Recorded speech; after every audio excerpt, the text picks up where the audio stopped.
இந்த WhatsApp status privacy செட்டிங்ஸில் இனிமேல் உங்களுக்கு வந்து எந்த ஒரு கன்ஃபியூஸே வேணாம். ஸோ இப்போ இந்த ஸ்டேட்டஸில் பார்த்தீங்கன்னா இப்போ ஸ்டேட்டஸ் வந்துருக்கு, மேலே வந்து 3 டாட் ஆப்ஷன் வந்து நான் கிளிக் பண்ணுறேன் ரைட் சைட் கார்னரில். ஸோ இதில் வந்து ஸ்டேட்டஸ் பிரைவசி இருக்குது பாருங்கள். ஸோ இந்த ஸ்டேட்டஸ் பிரைவசியில் 3 ஆப்ஷன் இருக்கும். இதில் ஃபர்ஸ்ட் இருக்கக்கூடிய மை கான்டாக்ட்ஸ் அப்படிங்கிறதுல வந்து இருந்துச்சு அப்படின்னா நீங்கள் போடக்கூடிய ஸ்டேட்டஸ் உங்களோட கான்டாக்ட்ஸில் இருக்கக்கூடிய எல்லாருமே பார்க்க முடியும் அப்படிங்கிறது தான் பொருள்.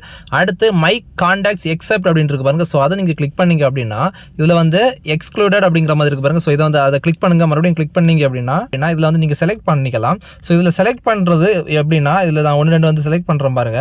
ஸோ இந்த மாதிரி நீங்கள் செலக்ட் பண்ணுறீங்க அப்படின்னா கீழே இருக்கக்கூடிய இந்த டிக் மார்க்கை மட்டும் நீங்கள் கொடுத்துட்டா போதும். இந்த செலக்ட் பண்ணின கான்டாக்ட்ஸை தவிர மீதி உள்ள எல்லாருக்குமே உங்களோட ஸ்டேட்டஸை காமிக்கும். அதுதான் இதோட பொருள். அடுத்து பேக் வந்துடுறேன். இப்போ இதில் வந்து ஒன்லி ஷேர் வித் அப்படிங்கிற 3வது ஆப்ஷன் இருக்கு பாருங்க. ஸோ இதை வந்து நான் கிளிக் பண்ணுறேன். நான் 1 2 செலக்ட் பண்ணுறேன் பாருங்க. ஸோ இப்போ இந்த 3 பேருக்கு நான் செலக்ட் பண்ணியிருக்கேன். இந்த 3 பேருக்கு மட்டும்தான் நான் போடக்கூடிய ஸ்டேட்டஸ் வந்து காமிக்கும். அதுதான் இந்த ஆப்ஷனோட பொருள். இப்போ நான் வந்து பேக் வந்துடுறேன்.